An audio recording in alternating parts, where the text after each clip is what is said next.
Bonjour à tous. Merci d'être là aujourd'hui pour le webinaire sur la récupération des eaux de pluie. On va attendre une ou deux petites minutes avant de démarrer pour que les derniers participants nous rejoignent. Hop.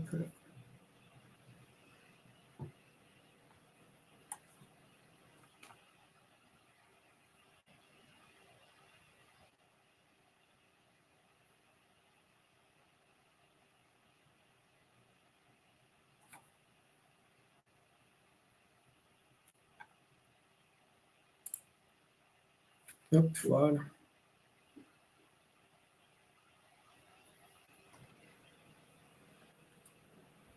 Oui, c'est bon pour la présentation. Ok, super.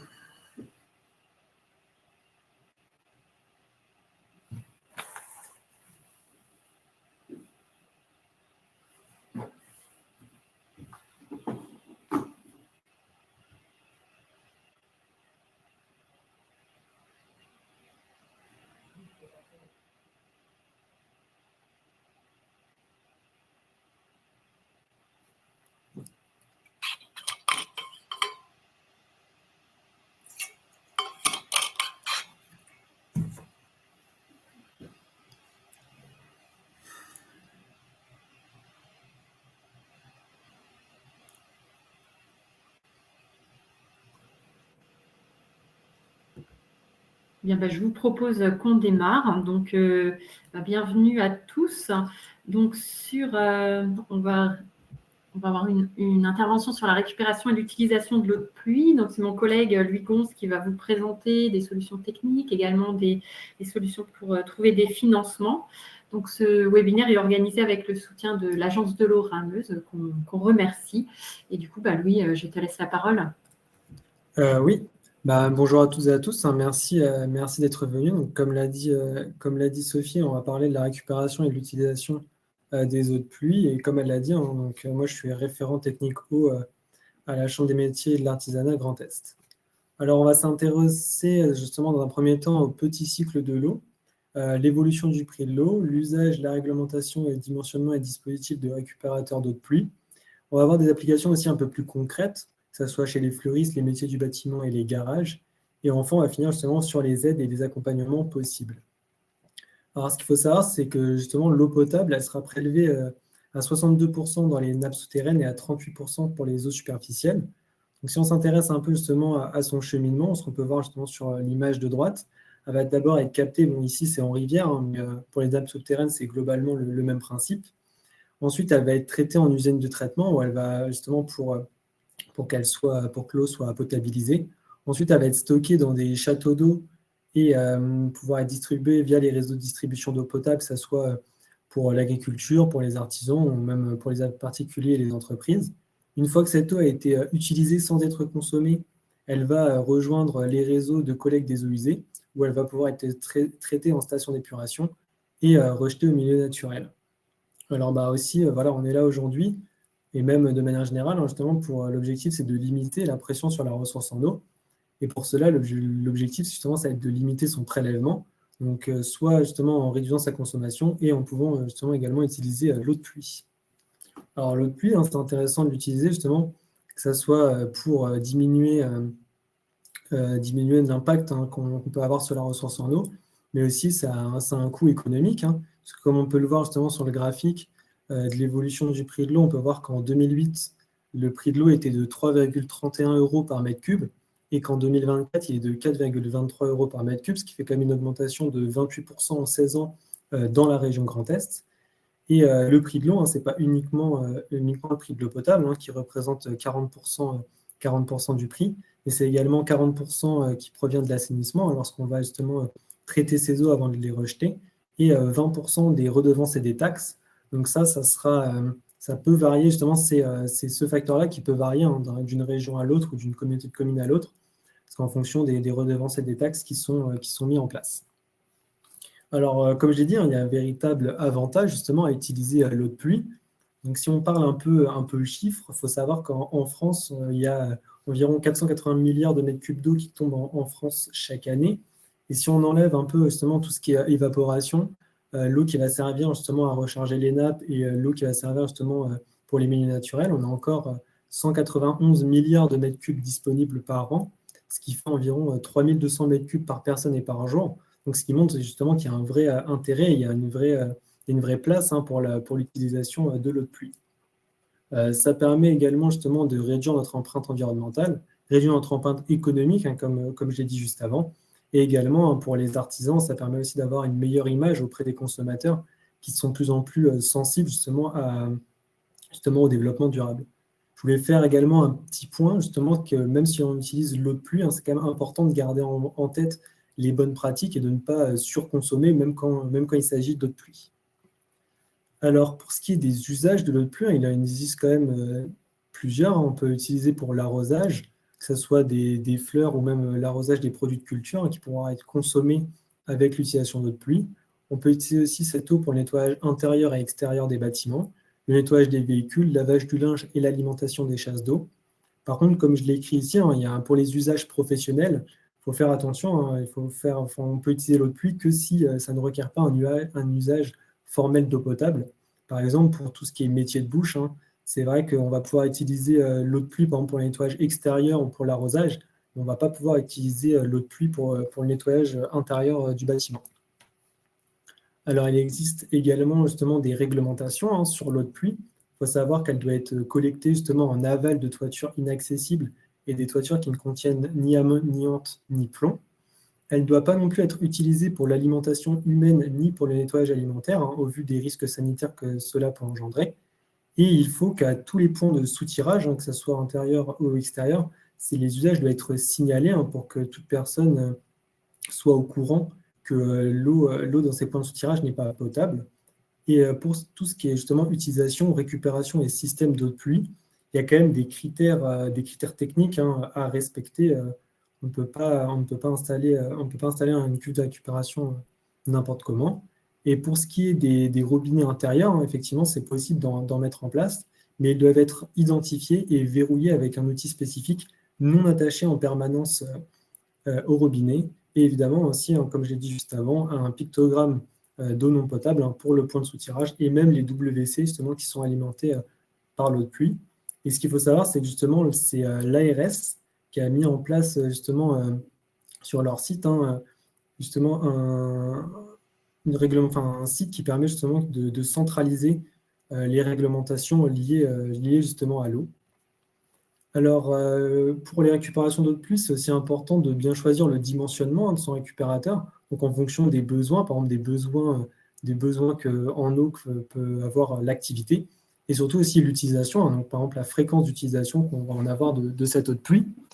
Je vous ai fait justement un petit exemple en prenant par exemple une pluviométrie moyenne de 750 mm, ce qui correspond globalement à la pluviométrie qu'on peut retrouver aux alentours de Nancy, avec une toiture d'environ 100 m² et un coefficient de récupération de 0,8.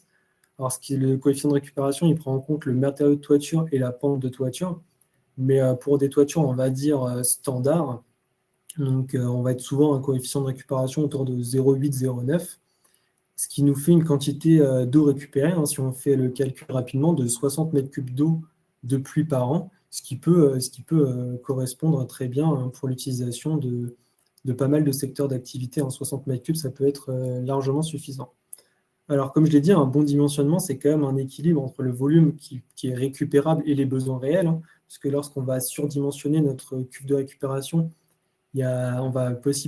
possiblement on va détériorer la qualité justement de l'eau, puisque l'eau elle va être stockée et stagner pendant longtemps. Et si on sous-dimensionne notre dispositif, on ne va pas justement avoir suffisamment d'eau de pluie par rapport à nos besoins. Et c'est pour ça qu'il y a un outil justement qui va prochainement sortir là, mis en place par l'Agence de l'eau, qui va permettre justement de calculer un peu nos besoins et de calculer en tout cas pouvoir calculer nos besoins en eau. On va maintenant s'intéresser justement aux dispositifs de récupération des eaux. Donc, il en existe deux principaux, donc les cuves de stockage, on va dire rigides, qu'on peut retrouver justement sur l'image en haut. Donc là, c'est vraiment une petite cuve, mais il en existe des bien plus grandes. Et des citernes souples, comme on peut le voir justement sur l'image que je vous ai mis en bas. Pour les cuves de stockage, elles seront en béton ou polyéthylène de manière générale. Et pour ce qui est des citernes souples, ce sera principalement du polyester. Elles ont toutes deux quand même l'avantage d'être relativement rapides à installer, même si c'est vrai que les cuves de stockage rigides enterrées, il faut quand même une mise en place un peu plus importante pour pouvoir justement accueillir euh, le système de stockage enterré. Comme je l'ai dit, c'est quand même des cuves qui sont rigides et isolants, comparé aux citernes souples qui, ok, résistent aux conditions météo, mais peuvent être quand même relativement sensibles, par exemple aux rongeurs qui peuvent dégrader la surface de la citerne. La citerne souple a aussi l'inconvénient d'avoir une grande empreinte au sol, comme on peut le voir justement sur l'image, comparé à une cuve de stockage rigide qui a quand même une empreinte au sol un peu plus faible, voire pratiquement aucune lorsque les cuves sont enterrées. Il y aura juste l'aération qui est nécessaire justement pour la cuve enterrée. Par contre, la cuve enterrée a quand même le désavantage, l'inconvénient d'être moins mobile, puisqu'une cuve enterrée n'est plus, en tout cas plus facile, pas facilement déplaçable, alors que les citernes souples sont quand même assez mobiles, avec une mobilité justement assez aisée, et un coût quand même relativement moindre par rapport aux cuves de stockage rigides. Ici, j'avoue que je vous ai pas, j'ai pas mis de tarifs ni de coûts, parce que c'est vrai que les coûts peuvent fortement varier en fonction de nos besoins et de notre installation. Ça peut aller de quelques centaines à plusieurs milliers d'euros. Donc là, je ne préférais pas les mettre. Et enfin, si on s'intéresse justement à la durée de vie de ces cuves, on peut voir justement que les cuves de stockage rigide ont quand même des durées de vie un peu plus importantes, de 30 à 50 ans, alors que les citernes souples, ça sera plus entre 10 et 15 ans. Alors, justement, il existe aussi des dispositifs à mettre en place, que ce soit avant le stockage ou des conditions à respecter pendant le stockage. Donc, par exemple, il faut mettre en place des crapotines avant le stockage qui vont permettre justement de retenir tout ce qui est feuilles mortes et déchets pour pas qu'ils se retrouvent dans les cuves de stockage. Et également des filtres à particules qui vont principalement servir à limiter justement les mauvaises odeurs possibles. Pour ce qui est du stockage, il doit se faire justement à l'abri de la lumière dans des contenants hermétiques et à température constante. Ces préconisations sont mises en place justement pour limiter la prolifération, par exemple, du phytoplancton, puisque dans la réglementation, il est bien stipulé que justement le stockage de l'eau de pluie ne doit pas dégrader la qualité de l'eau initiale. Donc, lorsqu'on stocke cette eau, elle ne doit pas être dégradée par rapport à sa situation initiale. Pour tout ce qui est risque, effectivement, il y a des risques de gel, puisque c'est quand même une eau qui est stagnante, à part si on l'utilise relativement souvent, c'est vrai qu'on a moins de risques. Donc le conseil, c'est quand même de vidanger notre cuve avant l'hiver. Et par contre, aussi, un point à faire attention, c'est qu'on n'a pas le droit d'utiliser et on n'a pas le droit de mettre d'antigel justement dans nos cuves de stockage. Pour les risques sur la santé, justement, il y aura la mise en place aussi de grilles pour empêcher justement le passage des moustiques qui justement se développent et prolifèrent dans l'eau stagnante. Et c'est quand même des insectes qui sont vecteurs de maladies, comme par exemple la dengue, le palu ou encore le chikungunya. Donc c'est vrai qu'il faut quand même mettre en place des préconisations là-dessus. Et pour tout ce qui est sécurité, donc ça sera principalement pour sécuriser la cuve, pour tout ce qui est risque de noyade. Donc ça concerne principalement les enfants, mais il faut quand même que les cuves soient parfaitement sécurisées. Pour ce qui est les dispositifs de distribution d'eau, donc on aura des dispositifs un peu plus, on va dire, classiques avec un robinet. Lorsque souvent nos cuves sont hors sol, on peut mettre en place justement juste un simple robinet pour pouvoir utiliser cette eau. Et sinon, souvent pour les cuves enterrées, on va utiliser un système de pompage pour pouvoir acheminer l'eau où l'on le souhaite. Pour ce qui est des rejets, lorsque par exemple notre cuve de stockage a atteint justement sa capacité maximum, on va avoir une évacuation par trop-plein. Donc souvent, ces trop-pleins vont être justement munis d'un clapet anti-retour et d'un siphon qui va justement contre les odeurs principalement. Et la solution qui va être privilégiée, justement, ça va être de rejeter ces eaux dans les milieux naturels. Donc il existe différents dispositifs pour ça, donc soit des puisards ou des puits d'infiltration, des fosses d'infiltration, des tranchées d'aimante ou des noues végétalisées. Et si vraiment le terrain ne nous permet pas justement un rejet vers le milieu naturel, par exemple un terrain trop argileux va freiner justement un peu trop l'infiltration des eaux, une nappe aussi trop proche, par exemple inférieure à 1 mètre, puisque c'est vrai que cette couche justement de sol permet justement la filtration des eaux. Et lorsque la nappe est trop proche, on a un risque trop important de pollution des nappes. Donc, on va éviter aussi de rejeter ces eaux directement au milieu naturel. Et différentes aussi contraintes de terrain qui peuvent nous mener à rejeter ces eaux directement dans les canalisations. Et c'est vrai que ce qu'on privilégie, hein, vraiment, c'est vraiment le rejet au milieu naturel. Pour ce qui est de l'entretien, donc, comme je l'ai dit juste avant, il y a besoin de vidanger, de nettoyer et de faire une maintenance hein, de nos cuves. Encore une fois, là, je ne vous ai pas donné de chiffres précis, parce que c'est vrai que la fréquence est quand même variable selon les installations et souvent est préconisée directement avec le fabricant. Mais il faut considérer que de manière générale, hein, que ce soit la vidange, le nettoyage, la maintenance, ça sera souvent aux alentours entre 6 et 12 mois pour faire l'entretien de notre cuve de récupération. Et il est également justement conseillé de tenir un carnet sanitaire des différents entretiens pour avoir un suivi justement de ces derniers. Alors maintenant, on va s'intéresser justement à l'utilisation de l'eau de pluie dans des cas un peu plus concrets, hein, dans les secteurs, le secteur de l'artisanat. Donc par exemple, pour les fleuristes, il faut quand même savoir qu'on a à peu près 12 000 fleuristes en France, avec une consommation moyenne d'environ 70 mètres cubes d'eau par an.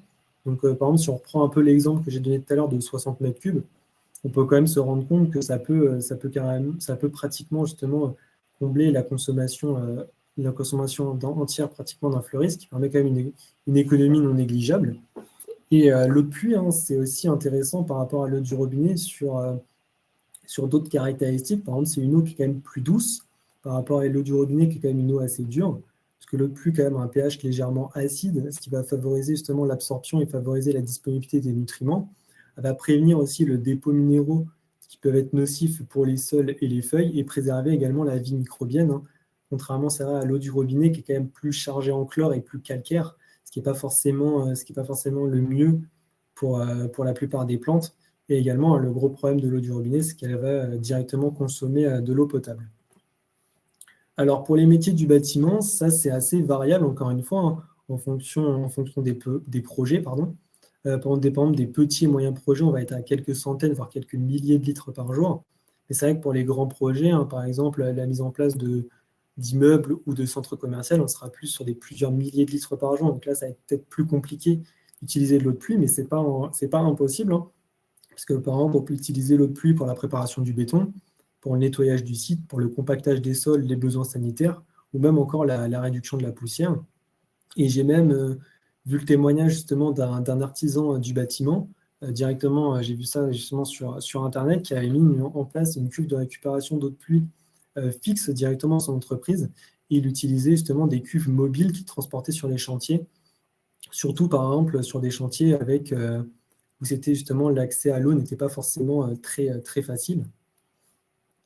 Enfin, on va s'intéresser justement aux garages. Bon, là, comme je dis, en fait, sans station de lavage, ce sont les garages qui peuvent posséder par exemple une aire de lavage, mais qui ne sera pas justement disponible et accessible au public. Donc, eux, ils vont pouvoir utiliser justement l'eau de pluie, par exemple, pour le nettoyage des carrosseries, qui est justement une eau très peu calcaire, donc elle va laisser quand même moins de traces. Alors, ils peuvent utiliser l'eau de pluie pour le nettoyage de leurs aires de travail, leurs ateliers ou leurs halls d'exposition. On va pouvoir utiliser aussi l'eau pour les sanitaires, qui quand même permet une économie relative sur la facture d'eau. Par contre, petit point que je voulais mettre en avant, justement, c'est d'éviter d'utiliser cette eau de pluie pour le nettoyage des pièces mécaniques. Justement, vu que ce n'est pas une eau qui est forcément conforme, il est quand même déconseillé. Il faut quand même utiliser d'autres, par exemple, soit l'eau du robinet, soit d'autres produits pour le nettoyage des pièces mécaniques. En tout cas, ce n'est pas forcément privilégié d'utiliser l'eau de pluie. Pour ce qui est des garages avec station de lavage, justement, hein, par exemple, si on prend des petites à moyennes stations de lavage qui peuvent utiliser entre 2000 et 5000 mètres cubes d'eau par an, bah, c'est vrai que là, on peut avoir un vrai gain hein, justement sur l'économie d'eau. Donc là-dessus, après, tout dépend encore une fois hein, de l'eau qui est récupérable et de l'eau qui va être stockable en fonction du dimensionnement de notre cuve. Mais ça permet quand même une meilleure image hein, pour les stations de lavage et moins de restrictions durant les périodes de sécheresse.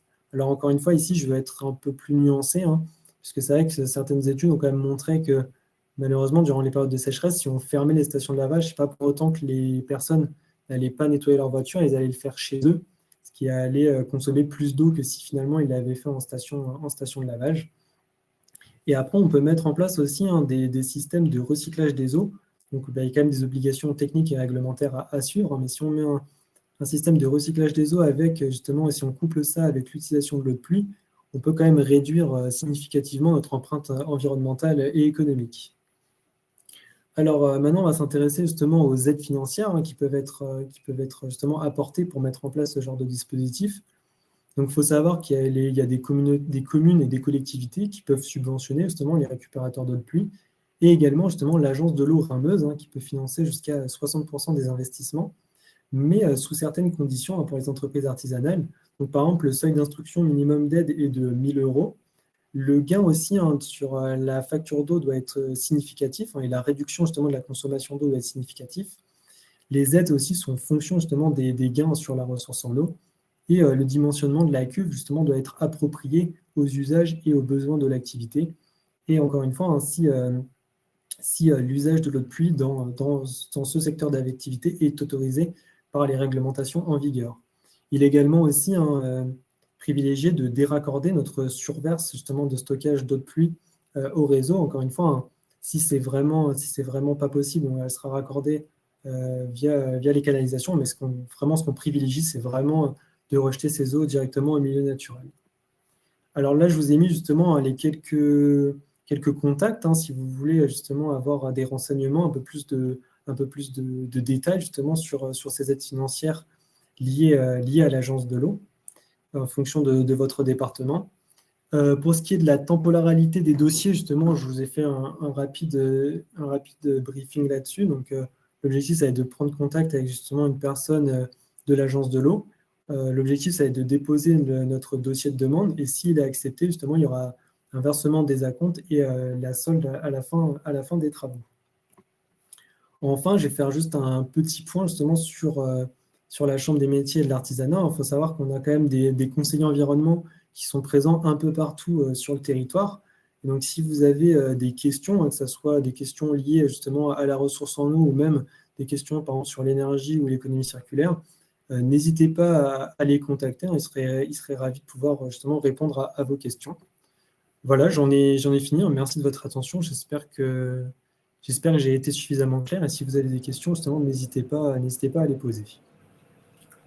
Merci beaucoup, Louis. Et oui, comme Louis le dit, n'hésitez pas à poser vos questions dans le chat. On pourra les prendre au fur et à mesure. Et peut-être une première petite question par rapport au pictogramme eau non potable qu'il faut mettre.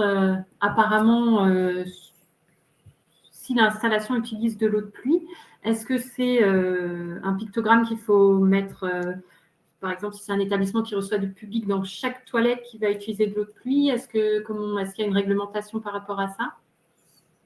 Alors, c'est vrai que de ce que j'ai pu justement voir, c'est vrai que c'est quand même, normalement, l'obligation, c'est vraiment de mettre un pictogramme eau non potable sur chaque point de soutirage pour vraiment qu'il n'y ait aucun doute et aucune confusion.